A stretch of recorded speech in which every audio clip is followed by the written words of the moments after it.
દીવમાં બે યુવાનો સામસામે લડતા એક યુવાને બીજા યુવાનને ચાકુના ઘા મારી કર્યો ઘાયલ. ઘાયલ યુવાનને વધુ સારવાર માટે ઉના ખસેડ્યો. દીવના ગોગલામાં મંદિર પાસે બપોરે 12 વાગ્યે બે મિત્ર યુવાનો એકબીજા સાથે કોઈ કારણસર લડાઈ કરતા હતા. એક દીવના ફુદમ ગામના યુવાન ધ્રુવ જીતેન્દ્રએ યુવાન આરિફ અબ્દુલ સત્તાર રહેવાસી નાડિયા માંડવી તાલુકા ઉનાને ચાકુના ઘા મારી દેતા ગંભીર ઈજા પહોંચી અને ધ્રુવ જીતેન્દ્રને પણ ઈજા થતા બંનેને સારવાર અર્થે દીવ સરકારી હોસ્પિટલ ખસેડ્યા.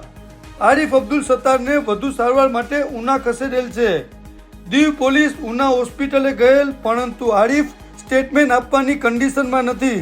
તબિયત સારી થયા બાદ ફરિયાદ નોંધાશે અને ઝઘડાનું કારણ ચાકુ ક્યાંથી આવ્યું તેની તપાસ થશે તેવું એસએચઓ સાહેબે જણાવ્યું. આ લડાઈથી સમગ્ર દીવ જિલ્લામાં ચર્ચાનો વિષય બન્યો છે.